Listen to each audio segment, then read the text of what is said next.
오늘 본문을 시작하면서 예수님께서는 천국이 이와 같다라고 말씀하십니다. 천국이 무엇과 같다고 말씀하시냐면 천국은 마치 품꾼을 얻어 포도원에 들여보내려고 이른 아침에 나간 집주인과 같다고 하십니다. 천국에 대해 알려주시면서 예수님은 천국이라는 곳의 어떤 공간적인 개념, 장소의 개념이 아니라 천국에 들어가기 위해서 갖추어야 할 자격, 조건을 말씀하시는 것이 아니라 천국은 어떤 집주인 한 사람과 같다라고 말씀하십니다. 이 집주인이 어떤 사람인지 알게 되면, 이 집주인의 그 속성을 알게 되면 천국이 어떤 곳인지 알 수 있다는 말씀입니다. 우리가 예수를 주로 고백하며 그의 십자가와 부활을 믿고 그를 전하고 그의 재림을 기다리는 이유는 궁극적으로는 천국에 이르기 위해서입니다. 영원한 생명의 땅, 본향에 이르기 위해서입니다. 그러면 우리가 사모하는 그 천국이 본문에 등장하는 한 사람, 집주인과 같다고 하시니 천국을 사모하는 우리는 본문을 통해 이 집주인이 어떤 사람인지를 알아보아야겠습니다. 이 집주인은 품꾼을 얻어 포도원에 들여보내려고 이른 아침에 나간 사람입니다. 하루 노동일을 하기 위해서 인력 사무소에 가는 사람들이 있습니다. 이런 곳에서 제일 먼저 뽑히는 일꾼은 숙련된 일꾼입니다. 하루 노동일을 해본 적이 있는 사람, 혹은 지난번에 그 공사장에서 일을 했었던 사람, 그런 사람들이 먼저 뽑혀서 갑니다. 다음으로 뽑히는 사람은 경험은 없어도 힘이 있고 건강한 사람, 건장한 사람, 일을 맡기면 힘든 일이라도 그것을 해낼 만한 사람을 뽑아갈 것입니다. 마지막까지 남아있는 사람은 일을 시키기에 좋은 조건을 가지지 못한 사람일 것입니다. 건강이 안 좋거나 나이가 많거나 그렇게 노동일에 적합하지 않은 사람이 남아있게 될 것입니다. 그 현장에서 노동자로서 기다려본 경험이 없어도, 혹은 일을 맡길 주인의 입장이 되어보지 않아도 누구나 남아있는 사람은 어떤 사람일 것이다 짐작할 수 있습니다. 왜냐하면 일꾼을 뽑아간다는 것은 일을 시키기 위함이기 때문입니다. 먼저 뽑혀간 사람일수록 일을 시키기에 적합할 것이고, 남아있는 사람은 일을 시키기에 적합하지 않기 때문에 아무도 데리고 가지 않은 것입니다. 집주인이 장터에 나가서 일꾼을 뽑아온다는 것은 일을 잘 해낼 사람, 이윤을 많이 남겨줄 사람, 일을 시키기에 좋은 사람을 뽑아와야 한다는 것을 전제합니다. 그런데 오늘 본문에 나오는 천국과 같은 이 주인이 장터에 나가서 뽑아온 사람들은 어떤 사람들이었을까요? 3절 말씀을 다 함께 다시 한번 읽어보겠습니다. 3절 말씀입니다. 시작. 또 제3시에 나가보니 장터에 놀고 서 있는 사람들이 또 있는지라. 두 번째로 나갔을 때의 말씀입니다. 제3시 9시에 장터에 나간 집주인은 놀고 서 있는 사람을 또 만났습니다. 메시지 성경에서는 3절을 얼마 후 9시쯤에 관리인은 동네 공터에서 일 없이 어슬렁거리고 있는 다른 사람을 보았다라고 말씀합니다. 이를 미루어 성경은 첫 번째로 포도원에 들여보낸 사람이 어떤 사람이었다고 말씀하는 것입니까? 아침 6시에 들여보낸 그 사람들도 다른 주인들이 데리고 가지 않아서 놀고 서 있었던 사람이었다는 말씀입니다. 우리는 보통 이 말씀을 읽을 때 아침에 온 사람은 쓸만한 사람이었고 그 이후에 포도원에 들어온 사람들은 자격이 좋지 않은 사람들이었다라고 생각하곤 합니다. 아침 일찍 데리고 왔으니 일찍 부름을 받은 그들은 뒤에 부름을 받은 그들과는 뭔가 다른 사람이었을 것이라고 생각하기 쉽지만, 성경을 꼼꼼히 읽어보면 제일 처음 포도원의 일꾼으로 부름받은 그들 역시 일찍부터 장터에 나와 있었을 뿐 그들도 부리기에 좋지 않은 조건의 사람이라서 다른 주인들에게 부름을 받지 못했기 때문에 그들은 아침 일찍부터 놀고 서 있었던 것임을 알 수 있습니다. 장터에서 놀고 서 있었다. 그런 사람들은 어떤 사람일까요? 놀고 서 있는 사람이라는 말에는 게으르다, 무익하다라는 의미가 포함되어 있습니다. 메시지 성경에서는 일 없이 서성거리는 사람이라고 번역되어 있습니다. 일을 시키기에 유익한 사람은 이미 다 다른 일터로 뽑혀서 갔고 무익한 사람들이 서성거리고 있습니다. 주인은 아침 일찍 나가서부터 처음부터 그런 사람들에게 다가간 것입니다. 집주인은 아침 6시부터 제일 처음부터 그리고 9시에 12시에 오후 3시에 오후 5시에 무익하여 아무도 원하지 않는 일을 시키기에 적합하지 않는 솔직히 말해서 필요 없는 사람들에게 다가갔고 자신의 포도원으로 들여보내어 줍니다.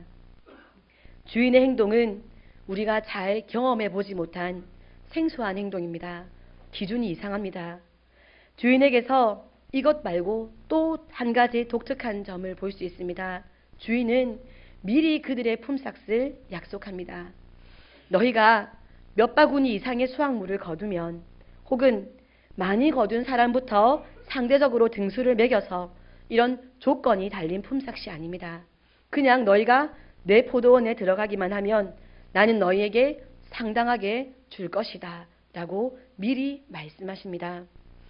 품꾼은 자기 자신이 무능한 사람이라는 것을 잘 알기 때문에 내가 종일 일해봤자 유능한 사람들이 거두어들일 양을 다 못 거둘 텐데 내가 저녁이 되었을 때 너무 수확물이 작아서 품삯을 얼마나 받을 수 있을까 이런 고민을 할 필요가 전혀 없었습니다.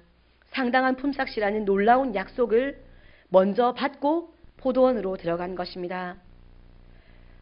내가 체력이 약하지만 내가 젊지 않지만 나는 지혜롭지 못하지만 나는 기술이 없지만 나는 이 일을 해본 경험이 없지만 이런 나를 불러주신 주인께 감사하는 마음으로 내가 열심히 일하기만 하면 나는 내가 거두어들인 것과 상관없이 상당한 품삯을 받아 집으로 돌아갈 수 있겠다.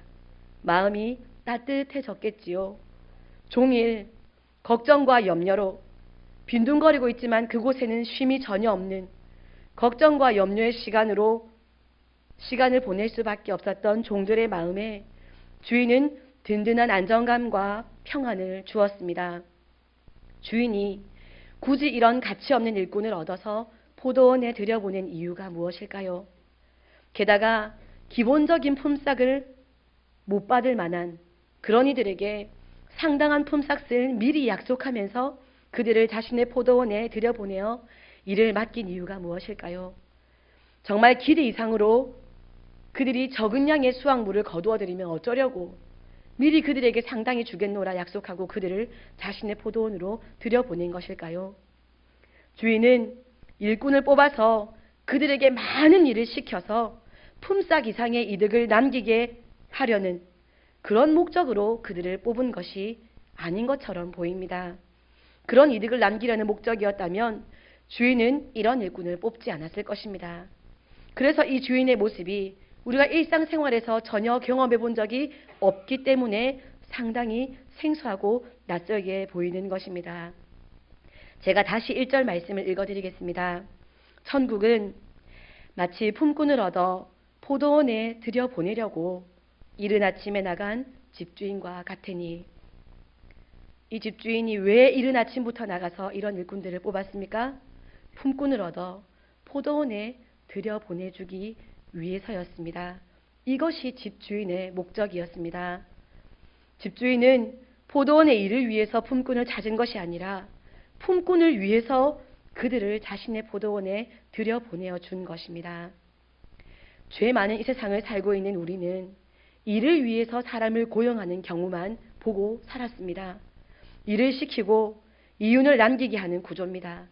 나에게 주는 급여에 따라, 명예에 따라, 사람들의 인정에 따라 최소한 그만큼은 그 이상은 일해서 주인에게 이득을 남겨주는 일의 성과에 따라 자신의 가치를 매기는 그 구조가 우리 머리와 가슴 속에 아주 깊이 자리 잡혀 있어서 우리는 직장에서뿐만 아니라 가정에서도 교회에서도 인간관계에서도 하나님의 다스림 가운데 살아가는 지금 이 모든 순간에 마치 내가 열심을 다해서 나를 고용한 누군가에게, 나를 선택한 누군가에게 혹은 주인이신 하나님께 이윤을 남겨드리려고 내가 부름을 받은 것처럼 일을 이루기 위해, 일의 목적을 달성하기 위해 내가 지금 이곳에 있고 내가 지음을 받았고 내가 부름을 받았고 내가 이 일을 맡았구나. 그런 착각 가운데 살아가고 있습니다. 그러나 성경은 그렇게 말씀하지 않습니다. 성경은 하나님의 통치를 받는 하나님의 나라 천국은 마치 이 집 주인과 같다고 말씀하십니다. 일을 위해 사람을 필요로 하는 곳이 아니라 이루어낸 일의 양에 따라 차등 지급하는 이윤 중심의 가치관의 나라가 아니라 주인의 부르심 앞에 설 수 있는 능력, 자격, 조건, 행한 일이 전혀 없는 사람들, 그들을 위해서 자신의 포도원에 들여보내어 주는 곳, 그곳이 천국이라고 말씀하십니다. 우리가 설령 새벽 6시에 부름을 받았다고 해도, 우리가 모태에서부터 부름을 받았다고 해도, 우리가 부름받기 합당해서 쓸만해서 유익한 자라서 뽑힌 것이 아닙니다.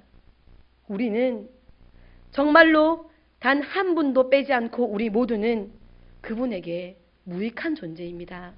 그저 주인께서 우리를 포도원에 들여보내어 주시기 위해서 우리를 뽑아주신 것입니다. 전적인 은혜로 부름을 받았습니다. 내가 아니면 교회에 일할 사람이 없어서, 내가 아니면 우리 부서가 돌아가지 못해서, 나의 재능이 교회 사역에 꼭 필요해서 그래서 우리를 부르신 것이 아니라 우리를 위해서, 우리를 긍휼히 여기셔서 우리를 그분 안에서 의미 있는 존재가 되게 하시려고 우리에게 일을 굳이 맡겨주시는 것입니다. 우리를 위해서입니다. 일을 위해서가 절대로 아닙니다. 너무 놀랍지 않습니까? 우리가 살고 싶어하는 천국은 그런 곳입니다. 우리의 눈이 항상 이 세상을 보는 데 익숙한 이유로 우리는 뿌리 깊게 착각을 하고 우리의 전 인격이 거짓된 것에 익숙하게 속아서 살아가고 있습니다.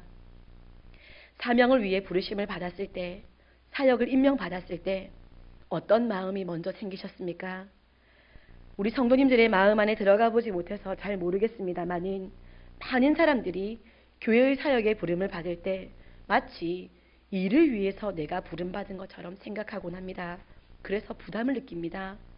회사에서 이윤을 남겨야 하듯 교회 사역에도 열매를 많이 남겨야 한다고 생각합니다. 잘 해내야 한다고 생각합니다. 그것이 내가 부름받은 목적이라고 착각합니다. 그래서 안정감과 평안함으로 주인의 포도원에 들어가기보다는 부담감과 염려로 포도원으로 들어갑니다. 혹은 내게 이 일이 적합하지 않다고 내가 일할 밭을 내가 결정할 자격이 있는 것처럼 착각하고 살아갑니다. 내가 일을 골라 할 수 있는 주체자라고 생각합니다. 나는 이런 재능을 가지고 있기 때문에 이렇게 일하는 것이 더 효율적이라고, 효율의 결과를 눈에 보이는 것밖에 볼 줄 모르는 일 중심의 사람으로 우리의 머리 구조가 변질되어 있습니다. 내가 아침 일찍 들어왔어도 주인에게 전혀 필요 없는 사람이었다는 것을 새까맣게 잊어버렸습니다. 이런 모든 세상적인 익숙한 착각으로부터 일이, 사역이 하나님 앞에서 나 자신을 포함한 그 어느 한 사람보다 그것이 더 귀한 것처럼 착각하도록 세상이 우리를 변질시키고 있습니다.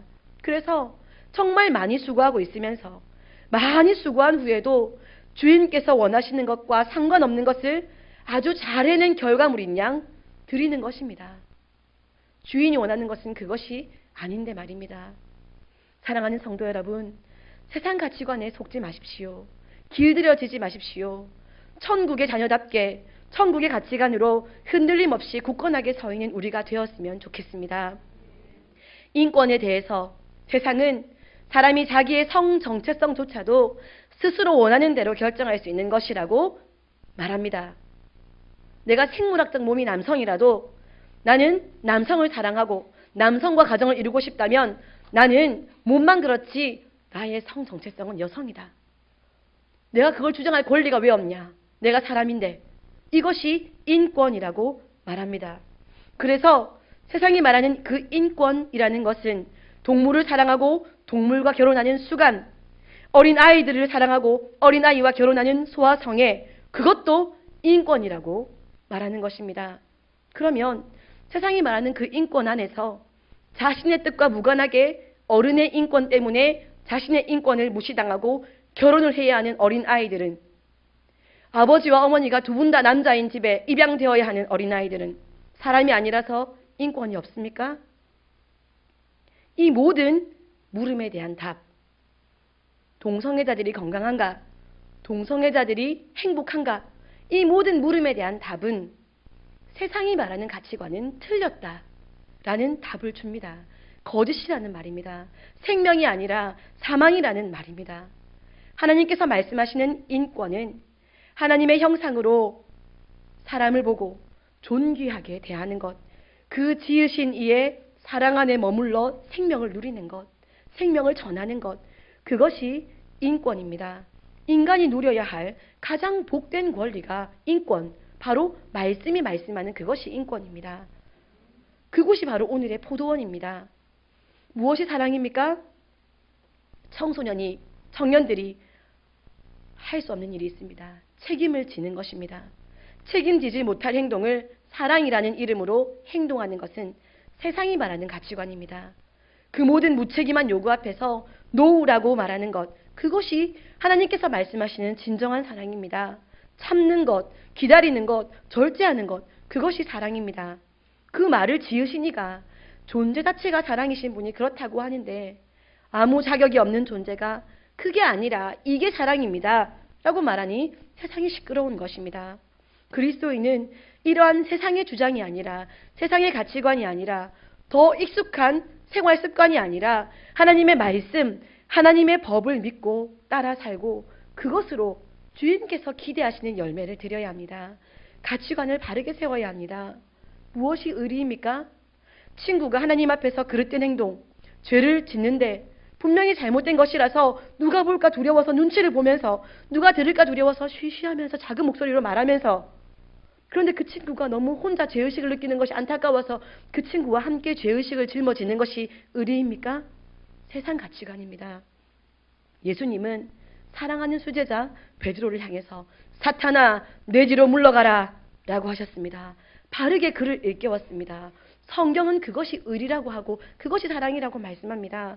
우리는 성경이 말씀하는 그것, 천국의 가치관을 살아야 합니다. 무엇이 용기입니까?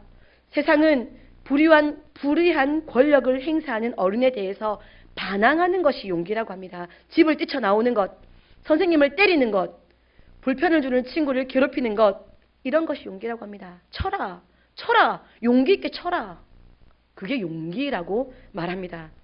성경은 외로워지더라도 진리에 복종하는 것이 용기라고 말씀합니다. 그것이 담대함이라고 말합니다. 말씀 위에 서서 좌로나 우로나 치우치지 않는 것, 그것이 용기라고 말씀합니다. 친구를 다 잃어버려도, 부모님에게 버림을 받아도, 내가 손해를 보아도, 그 모든 것에서 내가 외로워져도 다른 무언가가 아니라 말씀의 요구만 붙잡는 것, 예수 그리스도만 따르는 것, 그것이 용기다 라고 성경이 버젓이 말씀합니다. 그런데 모든 그리스도인들이 성경이 말하는 가치관, 천국의 가치관, 그것보다 내 눈에 더 쉽게 보이는 것, 내가 더 많이 경험한 것들, 내 눈에 익숙한 것들, 그 모든 것이 마치 바른 가치관처럼 그것을 붙잡고 가기 때문에 우리가 오늘 말씀을 나누는 일을 맡아 하는 것에 있어서도 내가 소중해서 일을 맡기시는 것인데, 일이 소중해서 내가 부림당하는 것처럼 그런 종의 자세로 죄에 눌린 사람의 모습으로 일을 대한다는 것입니다. 단어 하나하나 다 정의하고 싶지만 시간이 너무 길어지겠습니다. 말씀드리고 싶은 것은 이것입니다. 세상 가치관은 하나님 나라의 가치관과 너무 다르다. 그러나 우리는 안타깝게도 세상 가치관에 더 익숙하게 살아간다는 것입니다. 우리 때문에 우리의 자녀들은 세상의 가치관에 더 심하게 물들어 있고 더 뿌리를 깊이 내리고 있습니다. 세상 가치관을 벗어버리는 우리가 되기를 소원합니다. 지금 오늘 이 예배의 순간에 먼저 한 가지, 일이 중요해서 내가 희생하는 것이 아니라 내가 소중해서 일을 허락하신 것임을 믿으시기 바랍니다. 이 바른 인식으로 우리에게 맡겨주신 일을 바라보면서 우리가 삶의 매 순간을 살아간다면 세상은 달라질 것입니다. 우리 가정이 달라질 것이고 우리 새빛교회는 달라질 것입니다. 천국을 경험하며 사는 우리 모두가 되기를 소원합니다.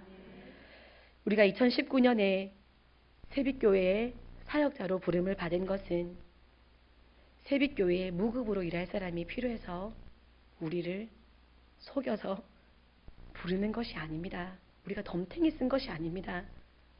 나의 재능을 몰라봐서 실수로 당회에서 잘못 임명한 것이 아닙니다. 무익한 나를 사랑하셔서 긍휼히 여기셔서 나를 복된 땅, 생명의 땅에 들여보내시려는 하나님의 사랑의 부르심입니다. 우리가 이런 바른 관점을 가지고 사역을 맡아 행한다면 우리 삶에는 주인께서 주고자 하셨던 우리가 거두어들인 결과물과 상관없이 미리 주인께서 주고 싶어서 약속해 놓으셨던 상당한 것으로 풍성하게 채워질 것입니다. 말씀 마무리하겠습니다. 누가복음 17장 21절에서는 하나님의 나라는 너희 안에 있느니라 라고 말씀하십니다. 예수 그리스도를 마음에 모시고 사는 그리스도인은 그 마음 안에 천국이 있다는 말씀입니다. 지금 이 순간에도 그리고 남은 2018년에도 다가올 2019년에도 천국 본향에 이르는 그 시간까지 그 나라 안에서 살아가는 우리가 되기를 소원합니다. 본문에는 안타깝게도 이른 아침에 들어온 종이 불평하는 내용이 언급됩니다. 자신이 과거에 어떤 존재였는지 잊어버려서 불만이 생기게 된 것입니다.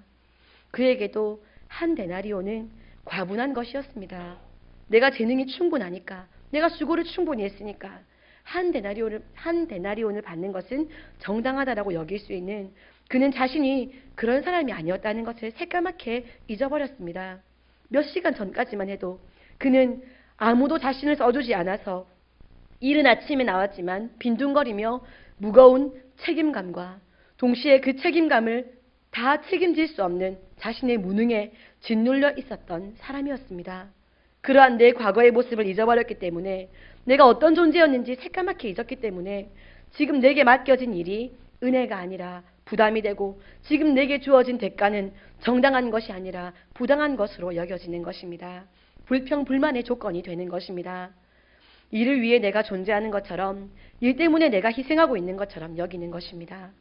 내가 일을 하면서 얻게 된, 누리게 된 그 엄청난 은혜는 기억이 나지 않기 때문입니다.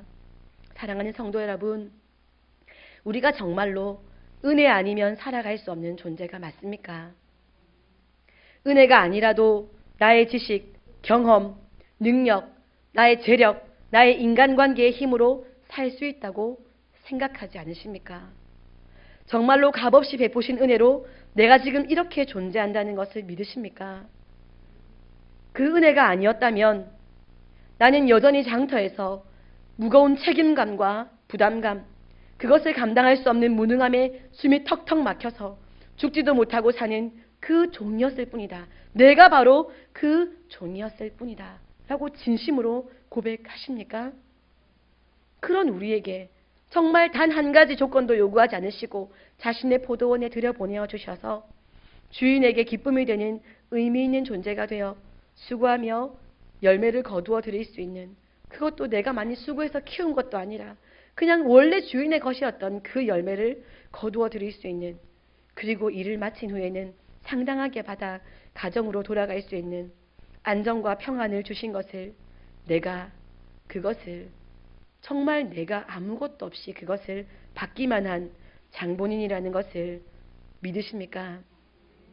사랑하는 성도 여러분, 내게 맡기신 직분이, 사명이 나를 올가매는 무거운 짐이 아니라 세상 짐을 내려놓게 만드는 자유의 날개짓이라는 것을 믿음으로 내가 생명의 땅 포도원에서 나를 들여보내어 주신 주님께 감사하는 마음으로 맡기신 모든 것으로 주님께 영광을 올려드릴 수 있는 우리 모두가 되었으면 좋겠습니다.